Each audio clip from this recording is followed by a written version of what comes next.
Assalamualaikum warahmatullahi wabarakatuh. Allahu akbar, Allahu akbar, Allahu akbar, Allahu akbar, Allahu akbar, Allahu akbar, Allahu akbar, Allahu akbar, Allahu akbar, Allahu akbar kabira, walhamdulillahi katsira, wa subhanallahi bukratan wa asila. La ilaha illallah wahdah, sadaqa wa'dah, wa nasara abdah, wa azza jundahu wa hazamal ahzaba wahdah. La ilaha illallah wallahu akbar. Allahu akbar walillahil hamd. Innal hamdalillah nahmaduhu wa nasta'inuhu wa nastaghfiruh wa na'udzu billahi min syururi anfusina wa sayyiati a'malina. May yahdihillahu fala mudhillalah wa may yudlil fala hadiyalah. Asyhadu an la ilaha illallah wahdahu la syarikalah wa asyhadu anna sayyidana Muhammadan abduhu wa rasuluhu la nabiyya ba'dah. Allahumma salli wa sallim wa barik ala sayyidina Muhammad wa ala alihi wa sahbihi wa man tabi'ahum bi ihsanin ila yaumiddin. Amma ba'du. Fa ya ibadallah, usikum wa nafsi bitaqwallahi faqad fazal muttaqun. Faqala Allah Ta'ala fi kitabihil karim wa huwa asdaqul qailin. A'udzu billahi minasy syaithanir rajim. Bismillahirrahmanirrahim. Ya ayyuhalladzina amanu taqullaha haqqa tuqatih wa la tamutunna illa wa antum muslimun. Wa qala aidan ya ayyuhalladzina amanu taqullaha wa qulu qawlan sadida yuslih lakum a'malakum wa yaghfir lakum dhunubakum wa may yuti'illaha wa rasulahu faqad faza fawzan 'azima. Shadaqallahul 'azim.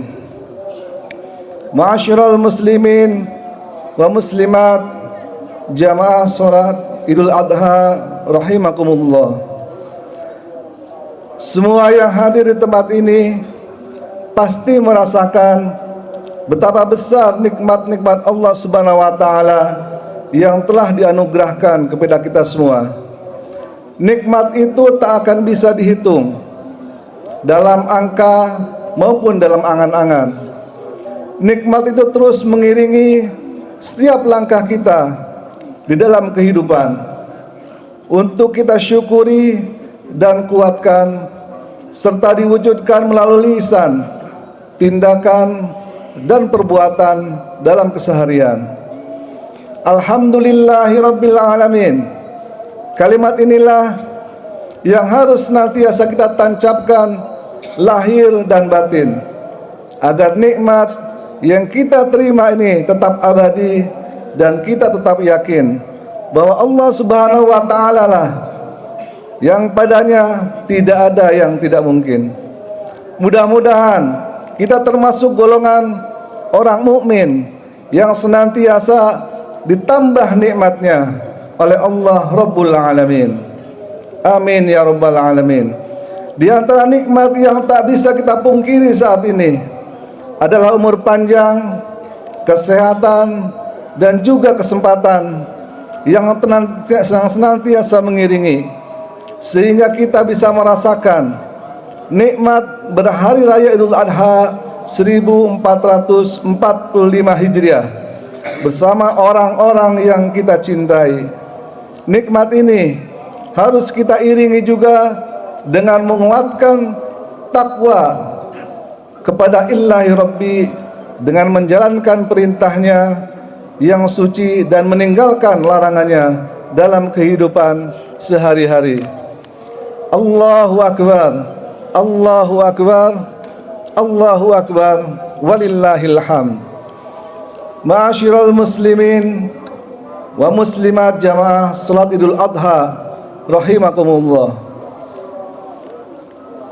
Nabi Ibrahim alaihissalam merupakan satu-satunya nabi yang senantiasa kita sebutkan di dalam salat kita, paling tidak sehari semalam itu 20 kali. Setiap rakaat terakhir dari salat fardu yang senantiasa kita laksanakan, paling tidak nama Nabi Ibrahim alaihissalam selalu disebut. Tentu setelah nama Nabi kita Muhammad sallallahu alaihi wasallam. Kita semua menghafalnya. Kama shallaita ala Sayyidina Ibrahim wa barik ala Sayyidina Ibrahim kama barakta ala Sayyidina Ibrahim, dan seterusnya. Hal ini menunjukkan betapa posisi Nabi Ibrahim alaihissalam mendapatkan posisi yang istimewa, khususnya di hati kita umat Islam. Mengapa demikian? Karena tentu saja begitu banyaknya ritual yang dilakukan atau ibadah umat Islam yang kita lakukan, semuanya mengacu atau merujuk kepada peristiwa-peristiwa yang telah dialami oleh Nabi Ibrahim alaihissalam dan juga keluarganya. Allah Subhanahu wa taala bahkan memerintahkan kepada Rasulullah sallallahu alaihi wasallam, dan tentunya juga kita umat Islam, di dalam surat An-Nahl ayat 123, A'udzu billahi minasyaitonir rajim, tsumma auhayna ilaika anittabi' millata Ibrahim hanifa wa ma kana minal musyrikin.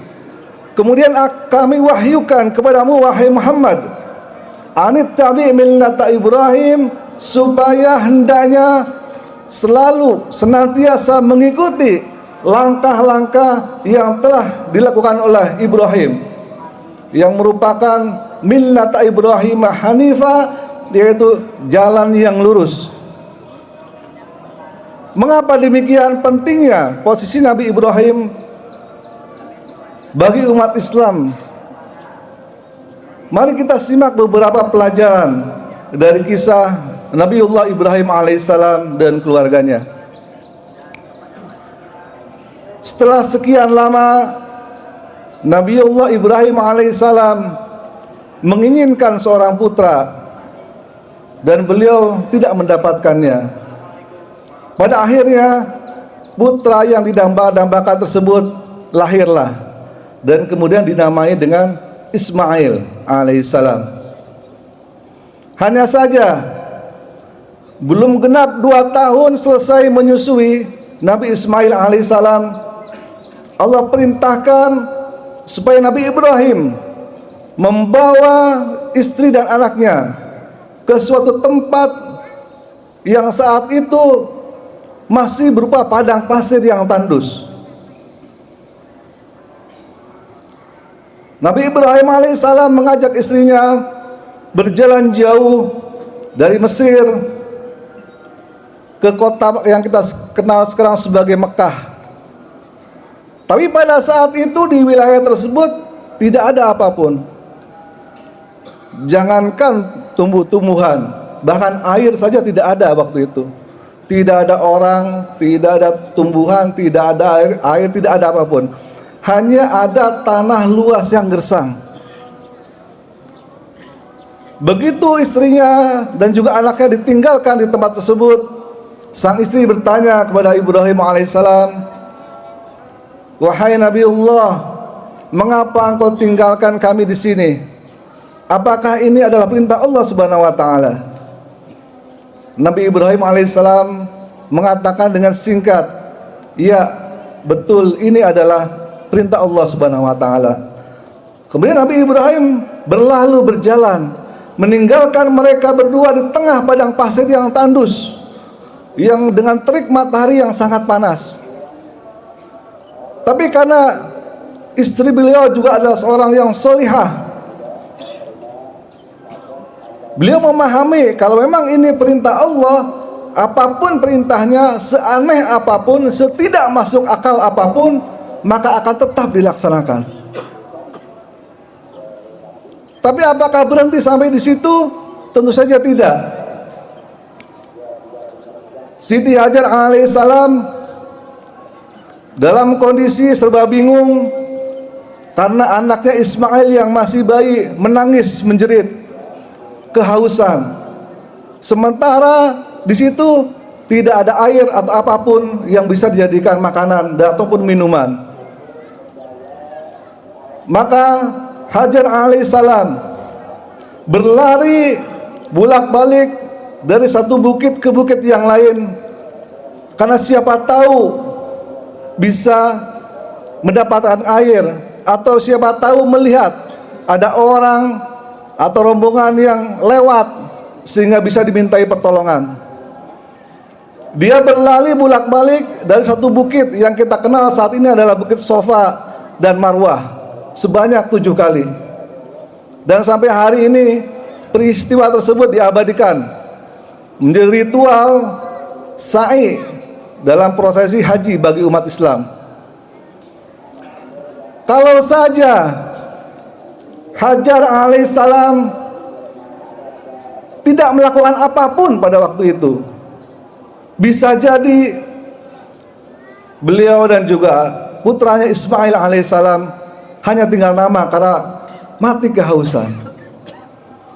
Itu sebabnya Hajar alaihissalam yang paham betul bahwa pertolongan Allah Subhanahu wa taala akan datang jika kita sudah berusaha keras untuk melakukan apapun yang kita bisa. Beliau berlari bolak-balik 7 kali tanpa berhenti. Kalau saja Hajar berhenti, barangkali di putaran yang kedua atau ketiga, maka pertolongan Allah juga tidak akan datang.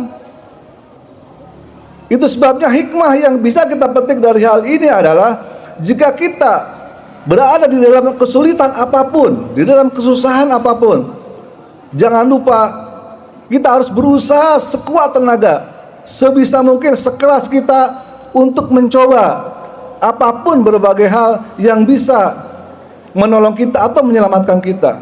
Tidak cukup hanya dengan berdoa kepada Allah dan menangis kepada Allah, tidak cukup.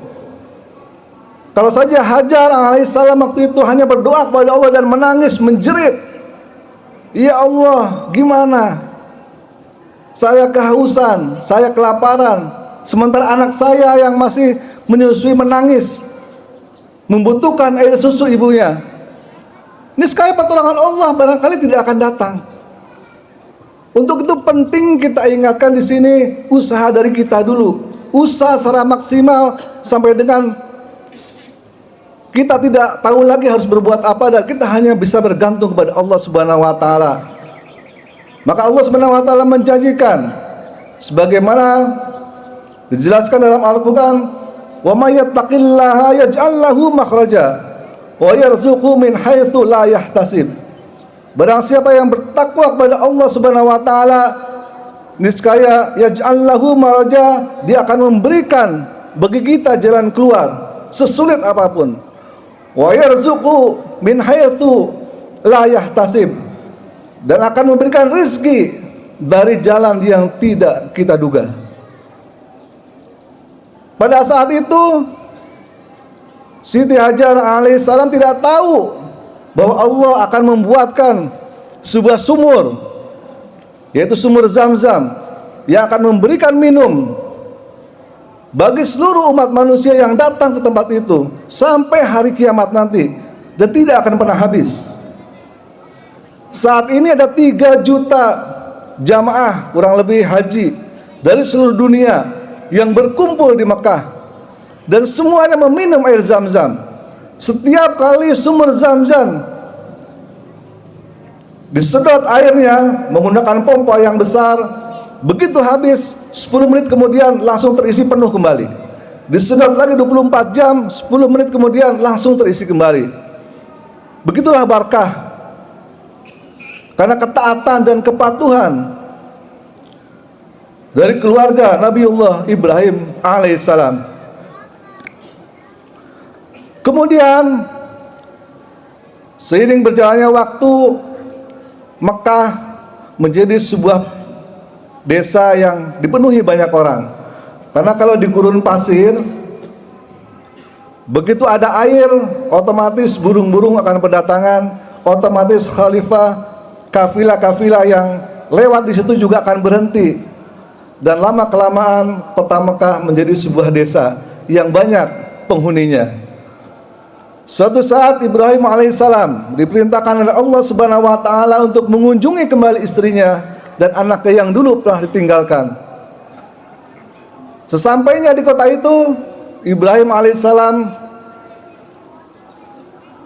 terkaget-kaget karena melihat tempat yang dulu gersang, yang tidak ada apapun di dalamnya, sekarang sudah menjadi sebuah wilayah yang ramai.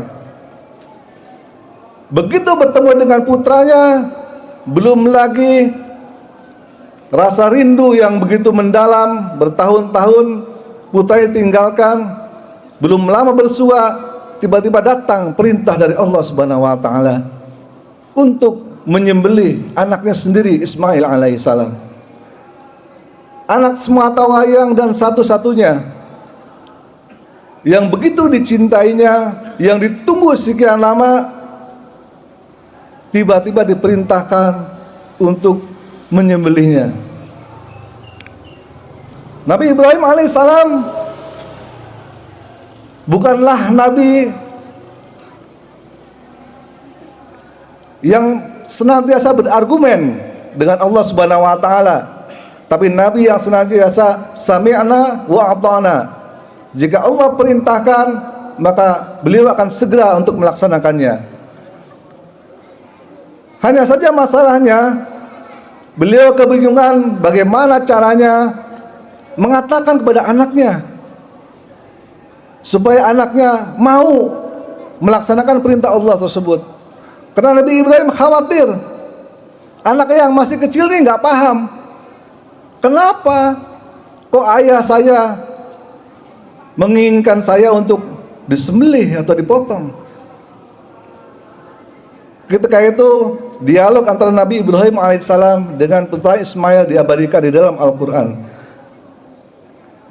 Surat As-Saffat ayat 37. Dialog yang sangat indah antara ayah dan anaknya.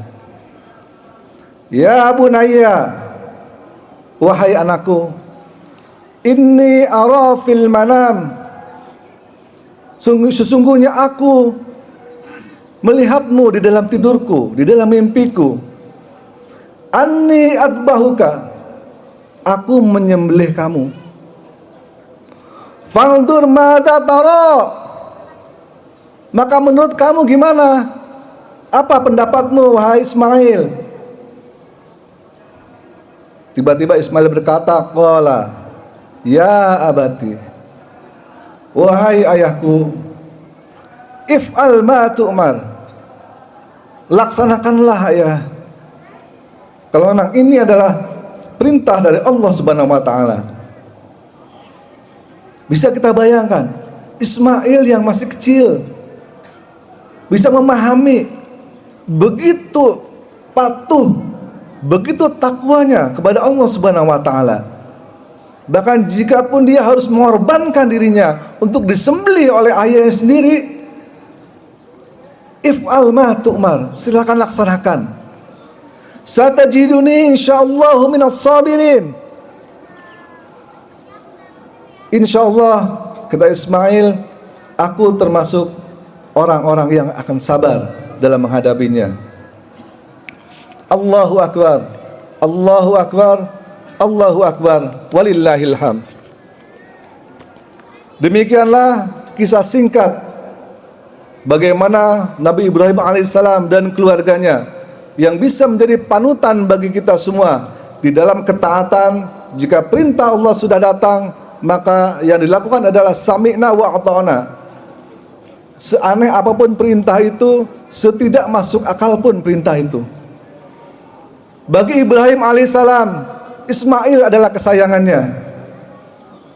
Bagi kita semua, masing-masing dari kita, mungkin kita memiliki Ismail kita sendiri.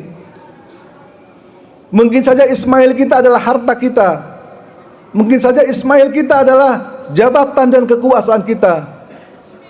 Tapi kalau Allah perintahkan hal yang sederhana saja, Allah perintahkan untuk berkurban setahun sekali, sudahkah kita laksanakan perintah itu apapun resikonya, dengan segala keterbatasan yang kita punya? Allah juga perintahkan paling tidak seumur hidup sekali kita berziarah dan mengunjungi Baitullah dalam rangka melaksanakan haji. Sudahkah kita berusaha semaksimal mungkin, semampu kita untuk bisa melaksanakannya? Tidak ada lagi kata belum dapat panggilan, tidak ada lagi kata yang namanya belum mampu. Tapi Allah Subhanahu wa taala akan memampukan, akan memanggil bagi siapapun yang memang punya keinginan yang kuat untuk bisa melaksanakan perintah Allah Subhanahu wa taala untuk berkurban maupun untuk berziarah mengunjungi Baitullah. Barakallahu li wa lakum fil Qur'anil azim wa nafa'ani wa iyyakum bima fihi minal ayati wadh-dhikril hakim wa taqabbalallahu minni wa minkum tilawatahu innahu huwas samiul alim. Aqulu qawli hadza fastaghfirullaha li wa lakum wa lisairil muslimina wal muslimat wal mu'minina wal mu'minat fastaghfiruhu innahu huwal ghafurur rahim. Allahumma shalli ala Muhammad, Allahumma shalli ala Sayyidina Muhammad, Allahumma shalli ala Sayyidina wa Habibina wa Safina wa Maulana Muhammad.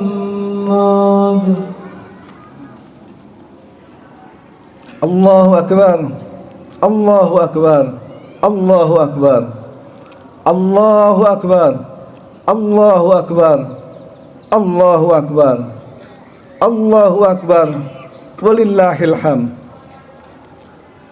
Innal hamdalillah usolli wa usallimu ala Rasulillah wa ala alihi wa sahbihi wa mawala, amma ba'du. Usikum wa nafsi bitaqwallahi faqad fazal muttaqun. A'udzu billahi minasyaitonir rajim. Bismillahirrahmanirrahim. Fattaqullaha mastata'tum. Wa qala aidan innallaha wa malaikatahu yusholluna 'alan nabi. Ya ayyuhalladzina amanu sallu 'alaihi wa sallimu taslima. Allahumma salli wa sallim wa barik ala sayyidina wa maulana Muhammad wa ala alihi wa sahbihi ajmain. Kama sallaita ala Ibrahim wa ala ali Ibrahim wa barik ala Muhammad wa ala ali Muhammad kama barakta ala Ibrahim wa ala ali Ibrahim fil alamina innaka Hamidum Majid.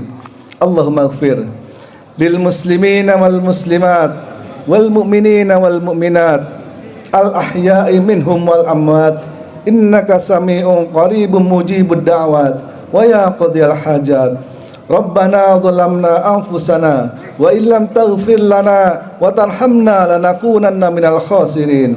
Rabbana hab lana min azwajina wa dhurriyyatina qurrata a'yun waj'alna lil muttaqina imama.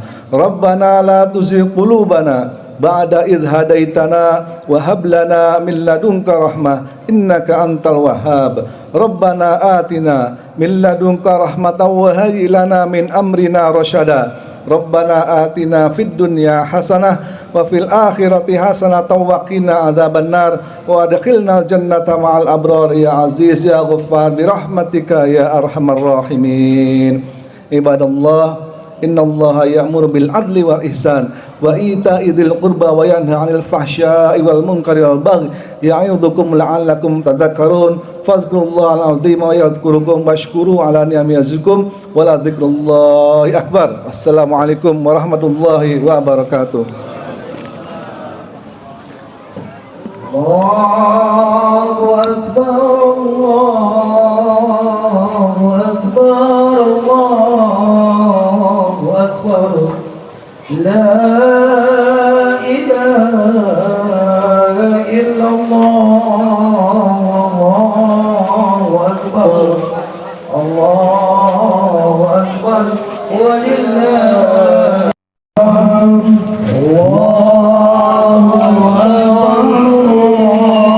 الله أكبر